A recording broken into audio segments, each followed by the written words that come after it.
नमस्कार, मैं हूं रामधारी। आज मिल्कीपुर उपचुनाव को लेकर चर्चा करने के लिए हमारे साथ में सुनील कुमार साजन जी हैं। मिल्कीपुर उपचुनाव चल रहा है। मिल्कीपुर उपचुनाव में परिवारवाद, वहीं विपक्ष जो है आरोप लगा रहा है कि शासन प्रशासन के दुरुपयोग का। तो सर, अभी मिल्कीपुर का जो उपचुनाव चल रहा है, उपचुनाव को लेकर आपकी पार्टी लगातार अभी जब 9 विधानसभाओं के चुनाव हुए तो मुझे लगता है कि जो लोग भी सोशल मीडिया पे जुड़े हैं, टीवी अखबार में तो कम, लेकिन सोशल मीडिया में भारतीय जनता पार्टी का असली सच सामने आया। लाठी के दम पर, गोली के दम पर, वोट कटवा करके वोट ना निकलने देना, बूथ कैप्चरिंग करना, एक आदमी ही कई बार ईवीएम मशीन पर वोट डाल रहा है, तब भारतीय जनता पार्टी जीत पाई। मिल्कीपुर में समाजवादी पार्टी की सीट है। हमारी लड़ाई बीजेपी से, आरएसएस से और साथ में पुलिस और प्रशासन से। अगर डीएम, कप्तान, एसडीएम, सीओ, थानेदार ये सब भाजपा के एजेंट के रूप में, भाजपा के कार्यकर्ता के रूप में काम करने लगे तो कहाँ है लोकतंत्र? कैसा लोकतंत्र? चुनाव आयोग भी मूक दर्शक है। कोई शिकायत कर दीजिए, कोई कार्रवाई नहीं। तो मुझे लगता है कि उसके बावजूद हम लोग ऐसी जीत जीतेंगे कि भारतीय जनता पार्टी का झूठ और उनकी बेईमानी दोनों हारने जा रही मिल्कीपुर में। ऐसा क्या है कि जो सरकार अपने साख का सवाल बनाए बैठी है? देखिए, जब सरकार ने कोई काम नहीं किया तो साख इस बात की कि हार जाएंगे तो क्या होगा। अगर लोकतंत्र में हार का डर है तो आप लोकतांत्रिक प्रक्रिया को खत्म कर देंगे, आप तानाशाह हो जाएंगे। ताकत से चुनाव जीतना पड़ रहा है, इसका मतलब उस सरकार ने कोई आम जनता के लिए काम नहीं किया है। आप कोई काम नहीं गिनाते, महंगाई पर बोलते नहीं, भ्रष्टाचार पे बोलते नहीं, बेरोजगारी पे बोलते नहीं। ठीक है, तो आप बोल क्या रहे हैं? हिंदू मुसलमान, नफरत। अगर आरक्षण उत्तर प्रदेश में छीना गया तो क्यों छीना गया? पिछड़े हुए दलितों का, क्योंकि आप पिछड़े हुए दलितों से चिढ़ते हैं, आप उन्हें हिंदू नहीं मानते। वोट लेना हुआ तो हिंदू और आरक्षण देना हुआ तब पिछड़े और दलित अछूत, उनके बेटे बेटियों की नौकरी छीन लो। यही योगी जी का असली चरित्र है। जहां तक सवाल राष्ट्रपति का है, तो क्या इससे पहले दलित राष्ट्रपति नहीं बने? क्या नहीं, बीजेपी तो ये कहती है कि 2014 में ये देश आजाद हुआ। आप मान लेंगे? भाई, ये देश 1947 में आजाद हुआ। कुछ मंदबुद्धि, अंधभक्त अगर ये कह रहे हैं ये देश 2014 में आजाद हुआ, तो ऐसे लोगों का इलाज क्या है? तो भगवान सद्बुद्धि दे, इसके अलावा कोई इलाज नहीं है।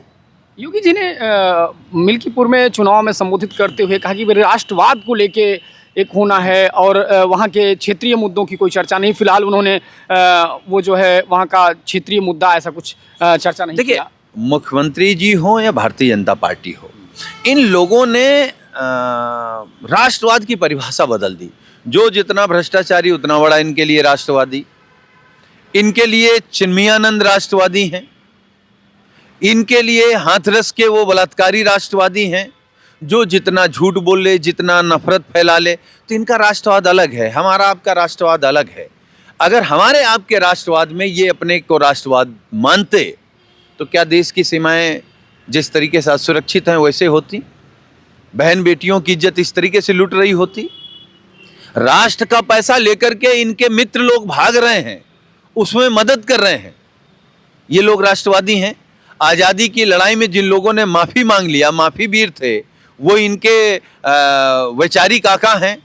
तो हमारा आपका राष्ट्रवाद, देश का राष्ट्रवाद अलग है और भाजपा का राष्ट्रवाद अलग है। तो वो जो अपना राष्ट्रवाद गिनाते हैं, उनके राष्ट्रवाद पर हमें केवल इतना ही बोलना है कि ये झूठा छम्द राष्ट्रवाद है और इस राष्ट्रवाद में अब जनता नहीं फंसने जा रही है। पीडीए ने मन बना लिया है कि जो लोग पीडीए से नफरत करते हैं, पीडीए का आरक्षण छीनते हैं, उनका हक अधिकार सम्मान छीनते हैं, हम उनसे कुर्सी छीनेंगे।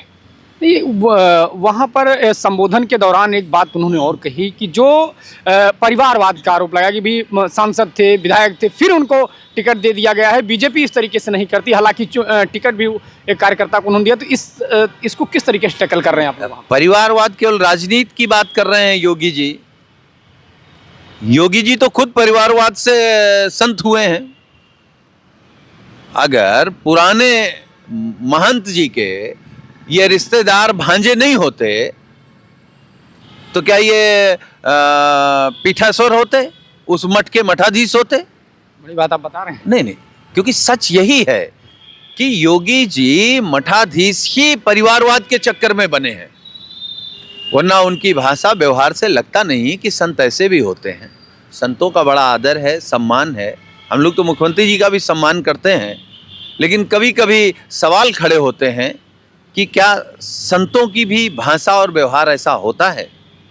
जीत के लेके मिल्कीपुर में कितना आश्वस्त हैं आप लोग? चूंकि आरोप लगा ही रहे हैं आप लोग, तो कितना लग रहा है क्या? देखिए, अगर बेईमानी नहीं हुई तो समाजवादी पार्टी 50,000 से जीतेगी।